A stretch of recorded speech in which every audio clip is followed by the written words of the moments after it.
of the Tech Podcast Network. If it's tech, it's here. Listen to other great tech podcasts at www.techpodcasts.com. This is Tech Webcast. Computers. Gadgets. Another geeky stuff. It's awesome. And it's from the future. Follow us at twitter.com/techwebcast And on Facebook and check techwebcast.info for info. Tech Webcast. Turn on, tune in, drop on.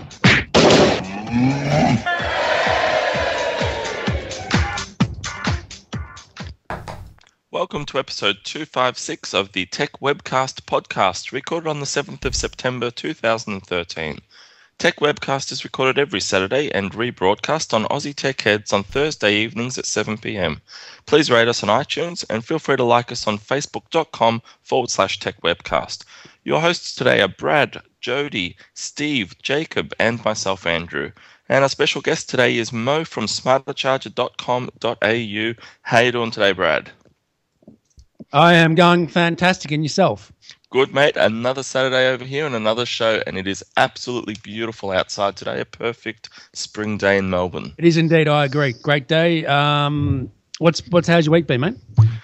Yeah, been really good. We've been working through our app that never ends, and it's all coming along. And yeah, it's been a busy week, but we're moving into our new premises in about a week from now, so lots happening. And yeah, spring's coming. Horse racing's around the corner. Footy finals are in Melbourne. Where else would you want to be? Exactly. Nowhere than Melbourne. Yeah. What about you? How's your week, Brad? It's been good, mate. Yeah, it's been good. And just been doing some tech lots of stuff and that sort of good stuff. We spoke to Ronnie yesterday, and he was quite interesting to talk to. Good stuff. So check out that episode we did yesterday. Jacob, what's up? What's up, Holmes? Don't say that. How's your week been, mate? All right. And the weather's been crappy out here. Moved to Australia. If you say so. Yeah, I say that all the time. Steve, from the US, how are you, mate? Hey, I'm waiting for RealmsCon. We got another month left. I got 3 days off of work and be there for 3 days filming. Sweet. Good stuff. Are you looking forward to the iPhone event next week, Steve? Oh, yeah, looking forward to that. I think I'll be here. I usually don't work until I have the night shift, so I should be able to watch it if they stream it live. You will if you have an Apple TV. Just click on that app and you can watch it live. Yeah. I'll be up at 3 a.m. of course. Jody from the US, hello. Hey, hi Brad. I'm doing great, thanks. How are you? I'm good. Will you be watching the Apple event next week? More than likely, I will be watching it, yes, and probably watching the live stream at the same time, and with my finger poised, ready to order or upload or whatever I need to do. You fangirl. Yeah, we'll have to see what happens with the iOS 7. As you know, I'm back on the iPhone, Andrew. Yeah, I do, Brad. Look, how are you finding it? I mean, it's a smaller screen. You've sent me a few messages on that, but what are you finding the pros and cons? What's the user experience like going from iPhone to Android and back to iPhone? To be honest, there's no difference. I'm finding both phones great to use, and I think the iPhone is a good phone. Are you missing the extra screen real estate? To be honest, no, I'm not. No. Oh, okay. I like it. I just like the apps better on the iPhone. They just run a bit more smoother, and there's no crashing on them and that sort of stuff. And yeah, I don't think anyone would discount that the apps on iPhone are generally better than Android. Although Android, in theory, give you more workspace to create apps. Like they give you more access to the phone and what you can do and whatnot. But yeah, interesting then. But yeah, no, it's a good phone. It's a good phone. Good stuff. So will you be watching the Apple event, Andrew? What's your view on this? I probably won't because it's about 3 or 4 a.m. in Australia, and seeing an Apple event where they launch a 5S which has another camera and whatever else, it's not a rocket ship to the moon, right? As far as I'm concerned. And look, they may pull a rabbit out of the hat. There may be something else that they launch, an Apple Watch, or there's talk on other things, but I'll have a look read it on the train on the way into work the following morning. Well, I'll be awake at 3 a.m. So Apple TV update will be coming out next week, apparently, on the Tuesday, and also iOS 7 apparently will be out. Yeah, Jody was talking about that earlier in the week on your Facebook, I think. Have you got a news item for us on that one, Jody? Yeah, do we have a... I do. You want me to jump right in the news? Go right ahead, Jody. Let's do it. Let's do it. Yep. All righty. Well, the iOS final download links will be available on the 10th of September at 0800 in New York. So, according to some trustworthy sources, Apple's announced that they have an official time for downloading iOS 7 for users throughout the world. Officially, iOS 7 will be available for users at 0800 New York time on the 10th of September. And it'll be interesting to see this because every other time that they've introduced a new iOS and people have clamored to download it, the system's gone down. But of course, that's not going to happen this time, right? No. So, yeah, exactly. So anyway, there's a whole schedule of when you can download it. We have, in other news, those Google cars where the car drives itself? We're going from like Apple to Google. Well, apparently there's been a lot of attempts and successful attempts at hacking into those cars. So if you can imagine, here you are riding in a car, assuming that it's going to be driving safely down the road, and the brakes come on, the steering wheel jerks, and these hackers have all been able to get in through their own laptop, and they're publicizing their work to reveal the vulnerabilities that are present in a growing number of car computers. All cars and trucks contain anywhere from 20 to 70 computers. They control everything from the brakes to acceleration to the windows, and they're connected to this internal network. And a few hackers have recently managed to find their way into these intricate networks. So this isn't even the car of the future. This is today's vehicles. In one case, a pair of hackers manipulated two cars by plugging a laptop into a port beneath the dashboard where mechanics connect their computers when they search for problems. And scarier yet, another group took control of a car's computer through a cellular phone and a Bluetooth connection, the compact disc player, and even the tire pressure monitoring system. So it's scary. It's funny. I guess when they came up with this idea that we should have computers controlling our vehicles, nobody really thought that someone would be able to hack into it. But evidently, it's very vulnerable. In tastier news this week, Google announced a billion total Android activations, and they named their next version KitKat. And I don't know if you guys were watching Google Plus, but man, I'll tell you what, it made me hungry this week because everywhere you looked, there were little Android devices that look like KitKat bars, which are very yummy, and they taste a little bit like Tim Tams.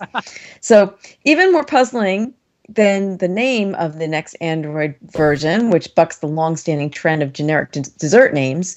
As it turns out, Android 4.4 is going to be called KitKat and not Key Lime Pie, which is what people thought that it was going to be called. But there's no official word on when we can expect the build to go live. Kit Kats are this popular chocolate treat made by Nestle, and they're actually pretty yummy. So we'll wait to see what happens with that. In other news, you can now buy the internet from Etsy. So apparently there was this thing, an internet box that was shown in a hit comedy, which I'd never heard of, called The It Crowd. I guess that's like, maybe it's an Australian hit. I don't know. But anyway, but made by Adelaide-based Connect Gifts. It includes the blinking red light, and all you need is to provide your own 9-volt battery, flick the switch at the back, and then you can proceed to confuse your non-techie friends.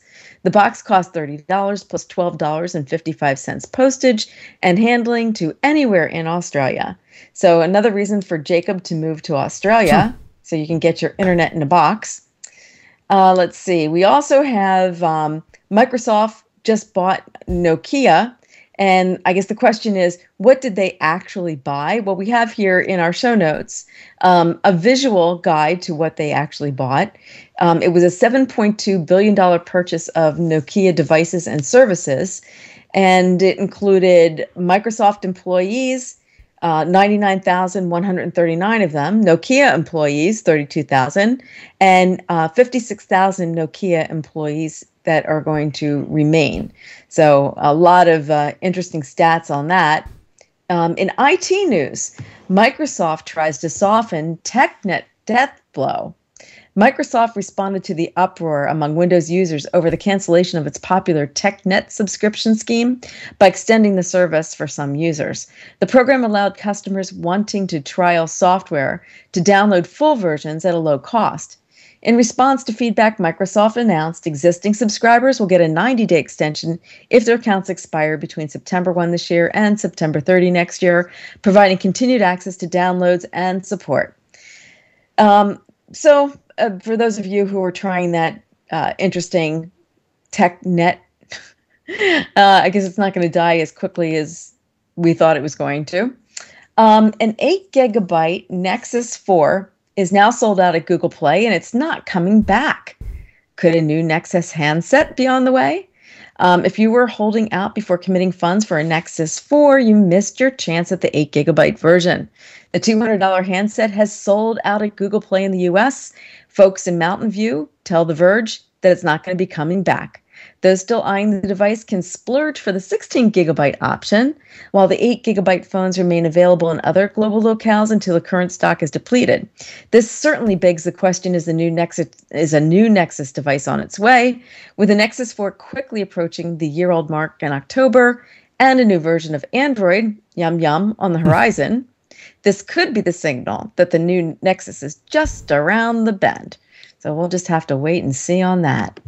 And in other news, exciting, Apple won't introduce the new Apple TV box next week. However, they will upgrade the software. And there are very, very good odds you're going to hear about this at the Apple event next Tuesday. If you're looking for a new Apple TV, oh well, probably isn't going to happen. More than likely, they're going to be tweaking the software inside the web TV box.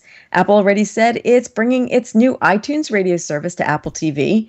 And another interesting thing that's going to be going on is that you will have an ability to, if you've already downloaded some video and or paid for a video through your Apple TV, you can now go to your friend's house and you can watch it together through an app on your phone, as opposed to having them log out of their Apple TV and then you log into their TV and then you could show it from your account. So very confusing, but apparently there's some people who are going to be happy about that. And let's see. And that's the news. That's the news as always. Good job, Jody and Jake. The news in there, Jacob, as well. Good job, Jody. Great job, Jody. That was a long news. Well done. A great newsreader, Jody. You should be on TV each week on 6 p.m. news. Are you looking forward to the new Apple TV update software? Moi? Yes. I am. And comparing it to Chromecast. Oh, wow. Opening a can of worms. Craig called it fail, and he couldn't get it set up. It took him about 10 minutes to get it set up, so I'm not sure what he was trying to do, but it took me 2 minutes. Who's that? Craig Ship. He's a very confused man. Yes. Oh, wow. 10 minutes to set up. That's not that bad, surely. Well, apparently in his book it's not. Andrew, what's your view on them stories? Okay, where to start? KitKat, Google naming their phone KitKat. I wonder if there's a commercial back end to that one. I mean, Google surely doesn't need sponsorships for their new phone versions, and they're always talking about the M&Ms that they have in their office. M&Ms are Mars, KitKat are Nestle. So is there like a chocolate war going on down at Google headquarters or something? Am I reading too much into that? Maybe I am.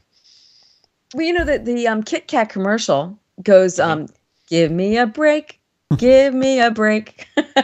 Yeah. In Australia, it goes, "Have a break, have a KitKat." Ah, the Australian. There you go.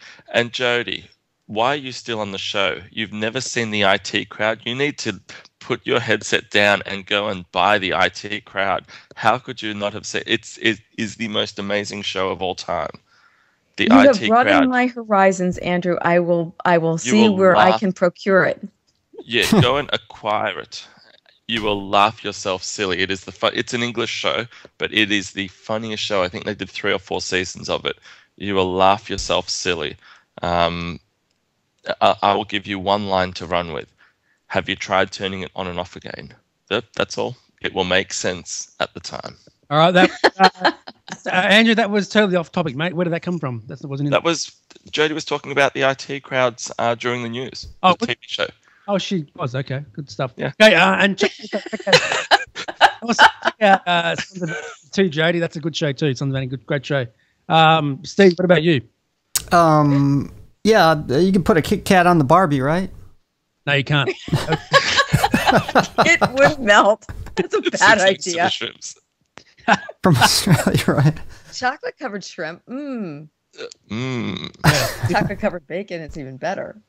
So this Google car, how crazy is this? Like people hacking into your cars. I mean, is that going to be something, in the future where you're driving along in your car, someone hacks in, stops the brakes, puts the accelerator on, and even if it doesn't happen, if it's not possible in the car they released today, what if you're driving a 10-year-old Google car? Does that mean that the software or the technology, the security behind all of that sort of stuff is not up to date unless you've got the latest patch? That is all really crazy stuff. Isn't it? Yeah, actually, it was, the article was really referring to today's vehicles. I mean, really, any car today has all kinds of computers in it. But yeah, the Google car, I think, didn't Scoble and Sam Levin ride in that? Yeah, they did. It's just, when you think about it, something like that, you're sitting in, you're a passenger, and that car is driving you. How scary is that? Yeah, it would be very scary. I think it's scary for us because we are not around. And when I sort of said 10 years, I'm thinking sort of 10 years from now with the cars of today, they're not going to be sort of up to date. And if someone, little old lady, hasn't updated the package, anyone can hack into the car. But it's going to be another one of those things where if you ask a 3-year-old what they think of an iPad, it's just it's what I use. It's how I work. Does that mean that we have to wait for the next generation to come out and get their license, pardon the pun, for a self-driving car? Do you know what I mean? Is it going to be something that you have to actually grow up with to just accept that that's exactly how it is? Whereas for us, we walk into it and it does not make any sense. Interestingly enough, Andrew, I heard on the news recently that this generation, the kids who are now turning in the U.S., they get a driver's license, depending on the state, either, somewhere between 16 and 18 years old, typically. Mm-hmm. And for the first time ever, they attribute it to the fact that kids are connected all the time, but there are less kids going to get their driver's license as soon as they can, and they're waiting longer to get a driver's license. So, it makes you kind of wonder. I mean, my generation, we wanted our driver's license as soon as we could get it. But today's generation, they don't see the need. I read an article about that a while ago, Jodie, and it's really interesting. Back in the day, getting your driver's license was your key to independence. It meant that, you were allowed to drive and you could tell your friends. These days, everything's so socially connected. I'm going to be here, you're going to be there. If you want to have a drink, that almost means more these days than having a license, and it doesn't seem like as big a thing at all. All right, good stuff. Andrew, Steve, go ahead, mate. What else do you think about these stories? All right, talking about me? Yeah, I'm talking to you. Yeah. Let me see what else. Of course, I covered the Microsoft Nokia. Of course, they bought the Nokia services and devices section. Cool. And I don't know. The only problem I had with it was, of course, Nokia's. They've been losing money, and surprised I'm guessing maybe even went bankrupt a time or two. So now Microsoft's got to pour all this money into Nokia. Obviously, they're getting all these employees, but I don't really see that's going to save them from going. Supposedly, they're all doing this to. They're trying to restructure Microsoft, trying to get more into the mobile devices. Of course, they failed with their Surface tablets. Windows 8's having a little bit of problems. So I don't know if that's really going to be enough to get them jump started into mobile devices. True. Steve, what about the first news story that Jada was talking about, the coming out on the 10th? Do you reckon that will come true? Which was about, I know Apple's doing their keynote, but what's coming out? iOS 7. You reckon it'll be out on the 10th of December? More than likely, because if that's when they're supposedly going to be releasing their new iPhone, usually they always coincide that with the new release of iOS. Oh, okay. So, yeah. When so they did that, they did that last year, did they, or something for iOS 6 or whatever it was? Yeah, I think when they came out with the new phone, they also came out with the download. Yeah, Obviously- it was right away. Oh, really? Okay, that's good to know. Okay. Yeah, but what happened was, if you remember, they announced the download, but you couldn't download it because so many people were downloading it that their servers were. Yeah, true. You couldn't get on. Yeah. But what's interesting, Brad, with the stories, I know that you and Jacob went through and kind of selected them. Yeah. There's one thing that's notably missing, and I'm curious because Samsung had a big announcement and they introduced their watch. Google Gear. Yes, the new watch and the new phone with 4K video. Right, and I guess like nobody's jumping up and down about it. Galaxy Gear, I think that's what it was. I don't know. What do you reckon, JD? What's your view on that?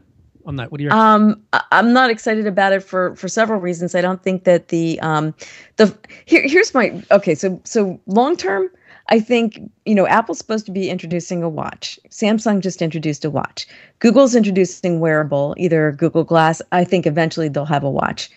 I see the phone of the future being a watch, and we're all going to be kind of like Dick Tracy, where we have, you can talk to each other and see each other's face, and everything is all done on your watch, camera, everything.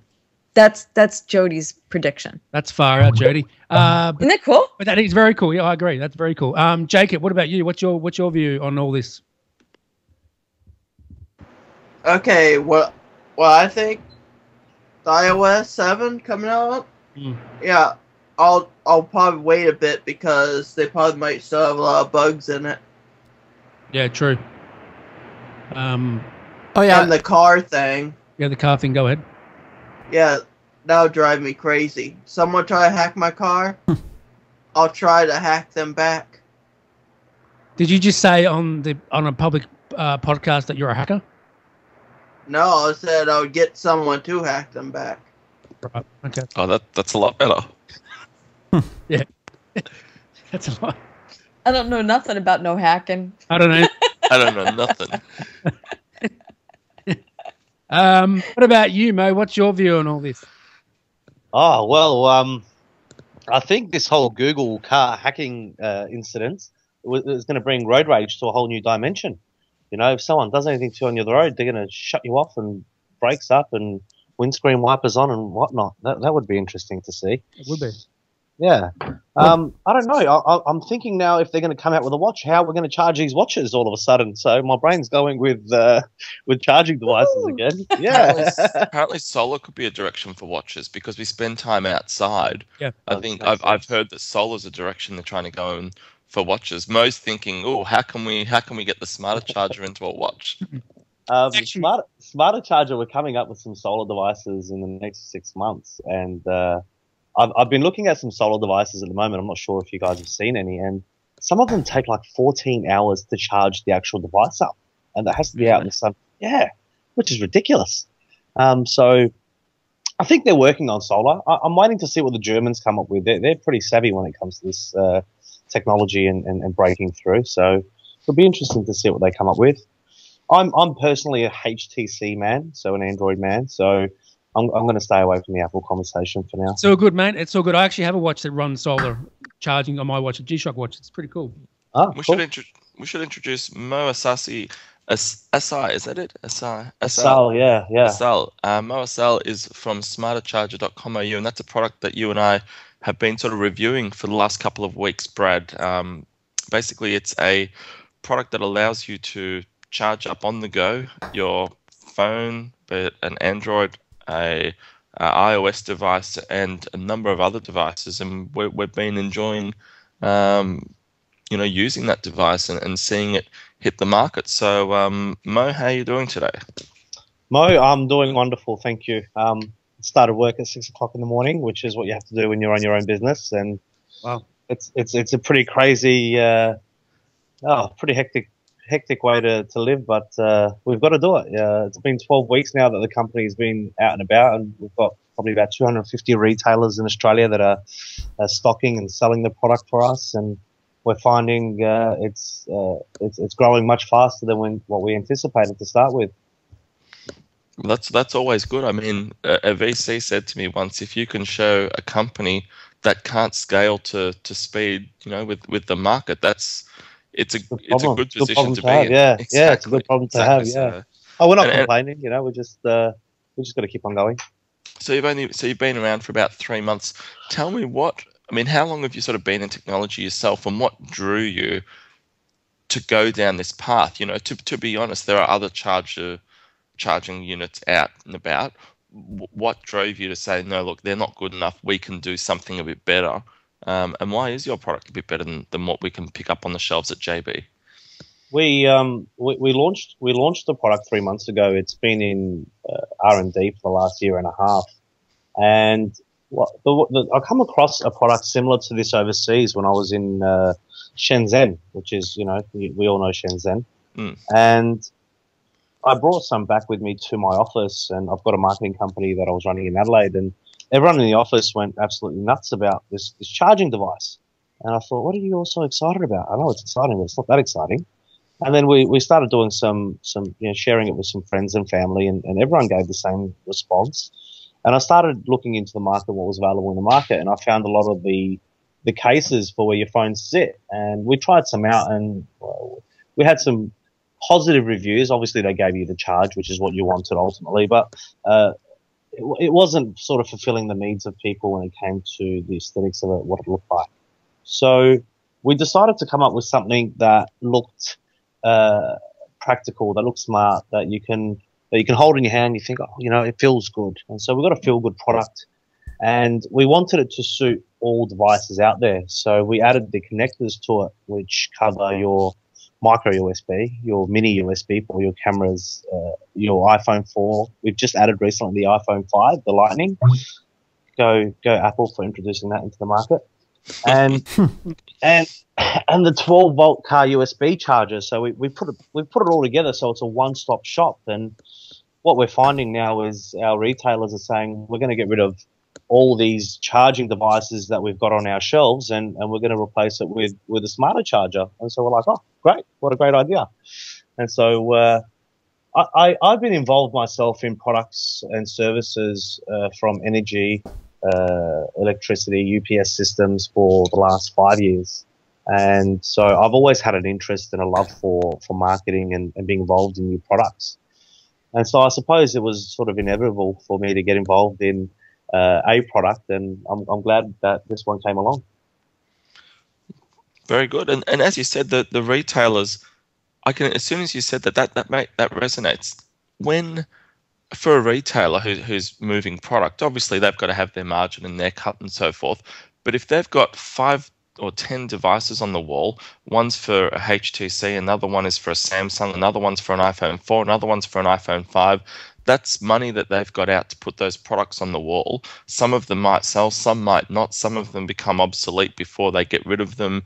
If they can put one on the wall that they know is going to suit any phone, any market, this version, next version, isn't that great for them, where they don't have that wall space being used, particularly in a smaller shop, and they don't have that same risk of having to hold obsolete or dead stock.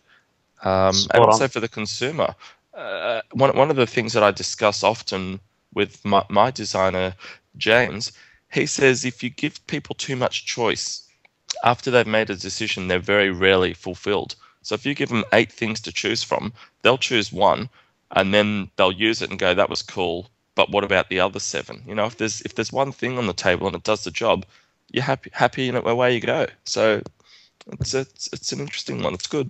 It's an interesting way to put it as well. I agree.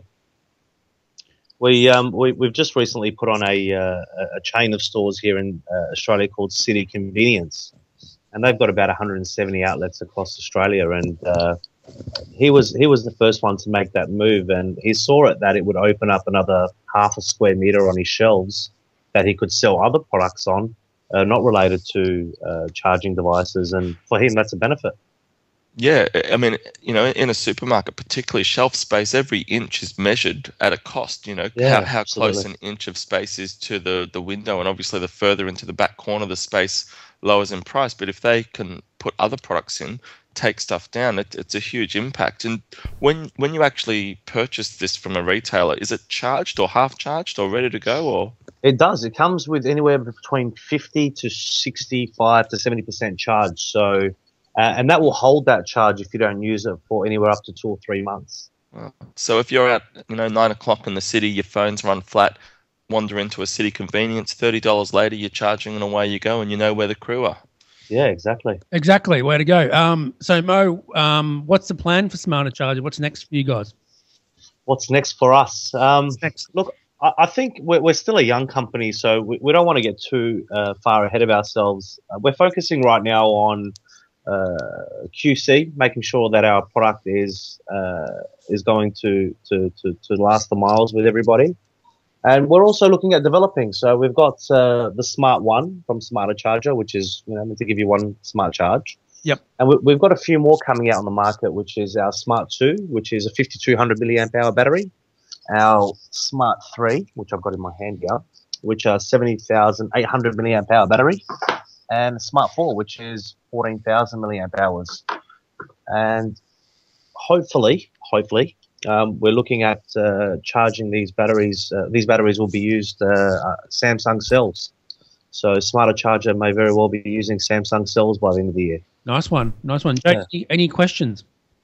Mo, we kind of jumped into, what you're doing and what your goals are and all that kind of stuff.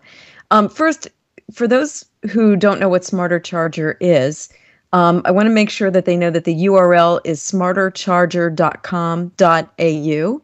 And Mo, maybe you can tell us a little bit about, like the size, what it is, what it's used for. Yeah, absolutely. So Smartcharger is a portable charging device that you can carry around anywhere. It comes with a connector that basically covers all devices, all smart devices on the market today. So everything from your mini USB to your micro USBs to your iPhone adapters. It's about the size of your finger. It's about 68 grams in weight, so it's very, very versatile, very lightweight. And you just simply plug it in, plug in USB to the charger, one of the connectors to your phone, and off you charge. Is it available? You mentioned that you have several retailers who are starting to carry it. Maybe you can tell us, is this available through your website or only through retailers?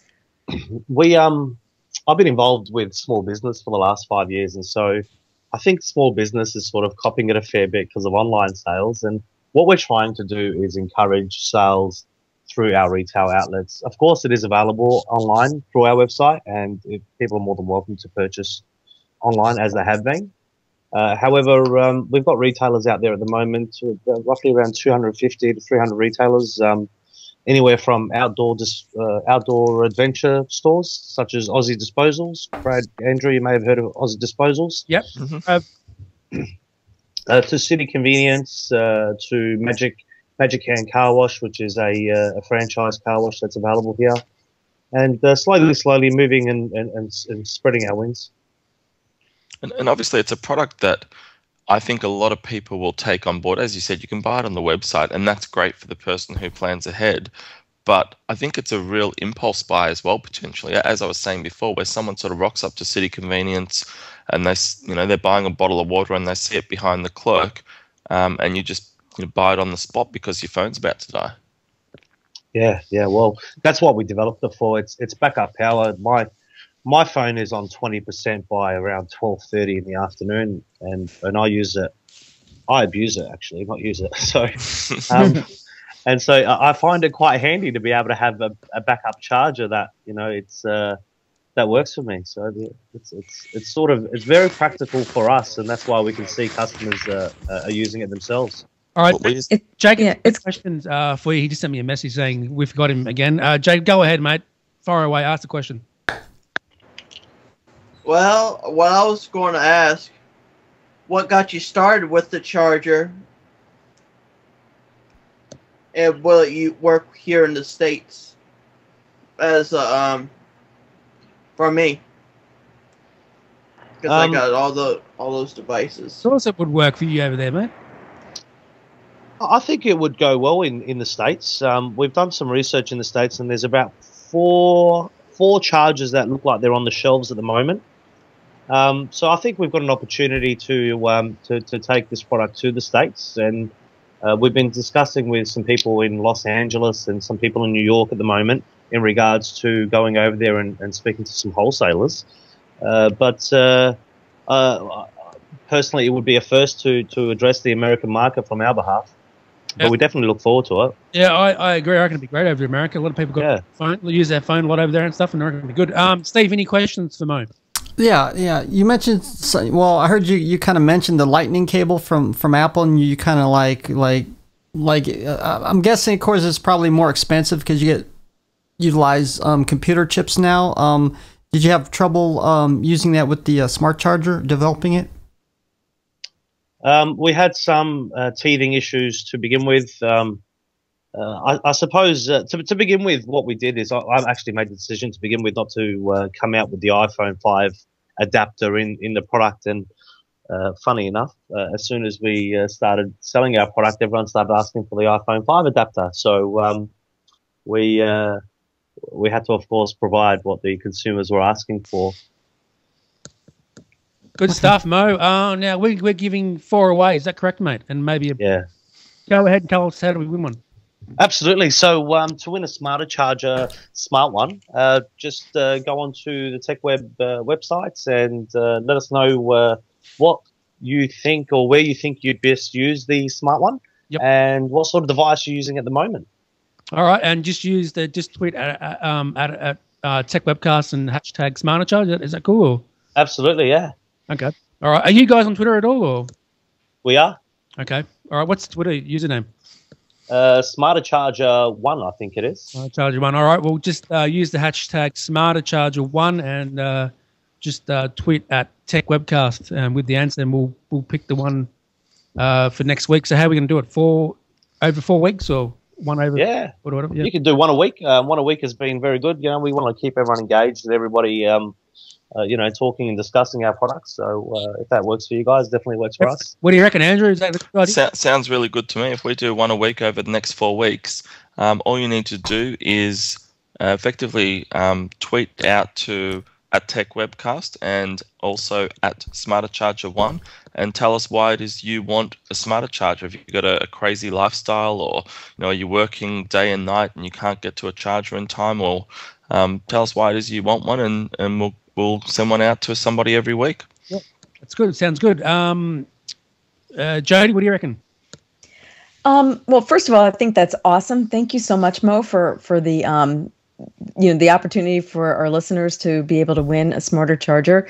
I have an iPhone, and I can tell you, like you, by about noon, I'm at 20%. So, having a device that would charge a phone is, it's not even a nicety anymore. It's more or less a requirement if you can't get to somewhere to plug your phone in. But one of the things that you may or may not have thought about, I heard recently that there's been an increase in phones being hacked where people are plugging their phones into these charging stations, and they're using, let's say, a USB cable to plug into a charging station. Evidently, the charging station is able to push out advertising to the phone. But not only that, it's also able to scrape information from the phone. So having something like a smarter charger where you're carrying your own charging device with you would limit your need, let's say, to plug into something that is not necessarily a wall outlet, but is offered not for you, but for the convenience of the people who are offering it. So I think that it's a great product, and I'm excited for you, Mo. I think you've got a great opportunity ahead. Thank you very much. I agree with Jody, what Jody said, and also a shout out to Vincent Brown from Venturity.com. He actually got me onto the smarter charger. So thank you to him. Mm-hmm. Good stuff, Vincent. Now, Mo, you said that you've been abusing it and you use it a whole lot yourself. I've been using mine for the last couple of weeks and I've really enjoyed it. But one thing, the actual cables that go from the charge unit through to your device, they feel to me, I wouldn't, a little bit sort of like flimsy and a bit soft. I mean, are they something that's going to last the test of time? Like, have you guys done some testing on those sorts of things to make sure that the plastic doesn't come off the cables and those sorts of things? We have we've tested and tried them for a period of 12 months, and like I said before, we did about a year and a half worth of R&D before we actually launched our company for that reason. At the moment, what we're looking at doing is possibly, because we're finding some people use them a bit more aggressively than others, and so I guess that may be the reason why. But what we're going to do with future chargers is perhaps add maybe one or two of the actual connectors with them in different colors for the customers.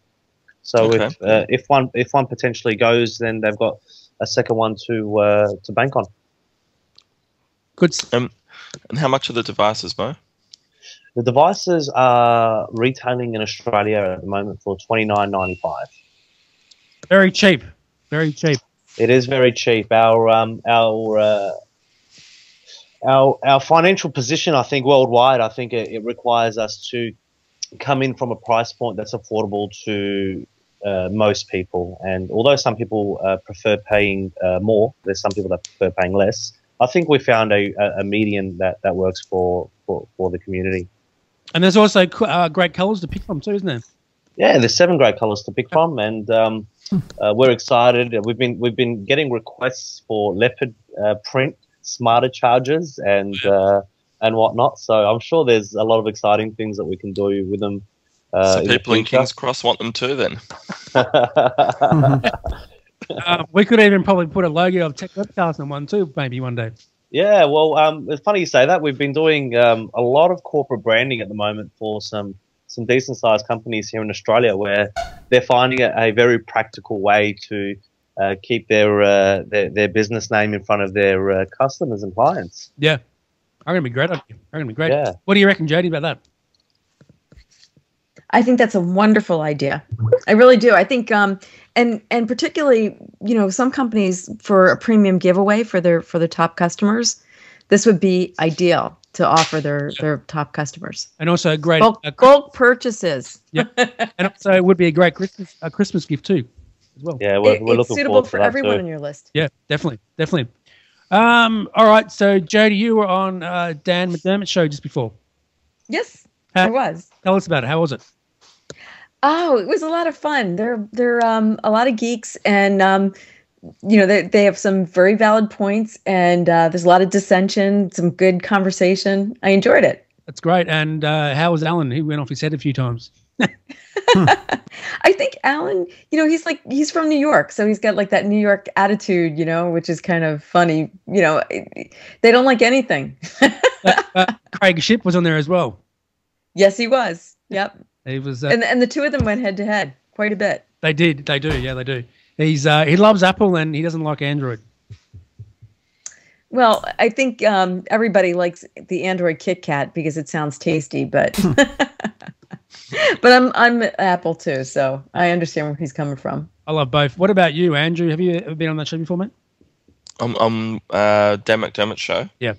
No, I haven't. I've watched it a few times, but it's a great show. But yeah, I haven't been on it before. Maybe when I get my app out there, I might shoot him through a message. You should indeed, mate. You should indeed. What about you, Mo? Do you watch many podcasts at all? Listen to many podcasts, mate? I admit this is the first podcast that I have been involved in. Nice. But other than news-wise, I haven't been listening to many podcasts at all. Good stuff. All right, well, you should get into listen to some podcasts, and there's some great ones out there. Oh. Definitely. What about you, Jacob? What's your view on Jodie being on that show? I reckon she was great. Yeah, like I told you earlier, fresh meat for Alan Furstenberg. That sounds really... No words. Get angry very easily. Yeah. That's what I mean. What about the video that Craig did with the Chromecast, Jacob? I didn't watch it because he wouldn't. I don't think he would do a good job. It only takes like a minute to install. I don't know what he was trying to do, but he was complaining about it, how it wasn't working properly and stuff. But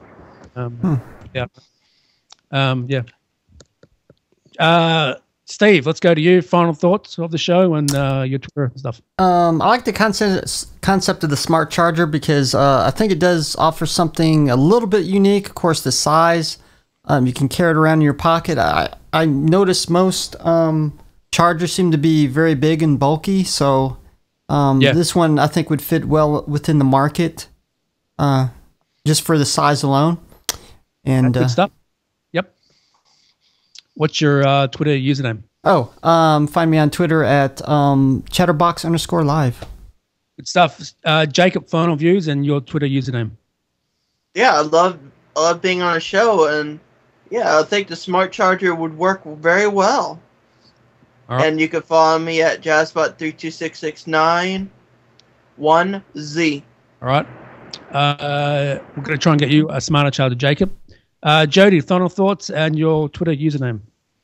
Okay, final thoughts. I think that to plug something into your device that you have the ability to manage and you're not dependent upon, like I said, these fast chargers at the airport where, they can push information or pull information from your phone, makes a heck of a lot of sense to be able to control and have it in your pocket so you can charge. And as long as Apple and Android continue to make phones that just absolutely can't last more than a few hours, especially with all of the things that we have running and all the apps that Brad talks about on the show. Definitely a smarter charger is the way to go. With regard to where you can find me on Twitter as Sunswept, and find me in the usual places as either Jody Rains or webmarcom.net. Good stuff. Andrew, final thoughts and your Twitter username. Yeah, a big thank you to Mo for coming on the show. And I should just clarify too that we don't have any commercial relationship or benefit from Smarter Charger. We just like that it's a cool device. Brad and I have tested it, and it's an Aussie business, an Aussie entrepreneur having a go in technology, and we want to support that as best we can, particularly being that it is a product that's working really well. So if you want to find me, you can get me at zafo.com/@Andrew, or Facebook /Ari from Oz, or Twitter at Andrew Anthony C. Andrew Anthony C. That's a new Twitter name. That is my new Twitter handle. It's too long. It is too long. Now you just got back on Twitter. Yeah, I have. I've been. Look, I signed up 5-6 years, however long ago, but I've just started to get back into it again now. And look, it's a really good user experience on Twitter. So it's a great product. It's a good product. I enjoy it. All right, you can get me on Twitter at Brad Oz and at Tech Webcast. Mo, final thoughts and your Twitter username and stuff, mate. We can get you up. Guys, thank you very much for having us on. We really appreciate your time and effort. And you can get us on Smarter Charger 1 at Twitter. So at Twitter. And on Facebook, you can find us at Smarter Charger. So we look forward to maybe coming back on the show in a month or so with some new products to show you. Definitely, mate, for sure. Okay, and just go through the giveaway one more time so people could know what's going on. Good stuff. Sure. Basically, Smarter Charger are going to be giving away with Tech Webcast 4 chargers over the next 4 weeks. All you need to do is load up your Twitter and tweet at Tech Webcast at SmarterCharger1 and tell us with the characters you have remaining why it is that you should get a Smarter Charger device. And Mo and Tech Webcast will bundle that up and shoot one out through to you if you're the lucky winner for this week, and that'll be over the next 4 weeks. And I believe on the last week we may even have a special giveaway, but we can go through that later on. So good luck with that. Get tweeting, and we'll have Mo on hopefully when they've got some new products to show us. Good stuff. And the Apple event next week, Andrew, I can't wait. I'll be up at 3 a.m. Good stuff. Jacob, what do you want to say? I hope iOS 7 works like a charm. I agree. Thanks, Jody, Andrew, Mo, and Steve. You're rock. Thanks, mate. Thanks, guys. Hi, Glenn from Aussie Tech Heads. Join Will, Eric, and myself as we bring you the latest, most up-to-date, important tech news that affects you from Australia and the world. Weekly podcast available each Friday through iTunes. Watch the live stream recording of the show at live.thesecrethub.com each Thursday night, 7:30 p.m. or GMT plus 10. Call in live via Skype or chat in our lounge. However you get us, just make sure you do. Listen or visit our website for more information, www.aussietechhead.com.au. Aussie Tech Heads, Australia's longest-running tech news podcast. Well, that's it for Tech Webcast this week. Thank you for tuning in. We hope you enjoyed having your mind expanded. Tune in next week for more tech talk with Brad, Jason, and whatever crazy guest they've managed to rope in. Don't forget to get the Tech Webcast app from iTunes. Follow us on Twitter at Tech Webcast, and of course check us out on Facebook too. Until next time, may the tech be with you. Peace!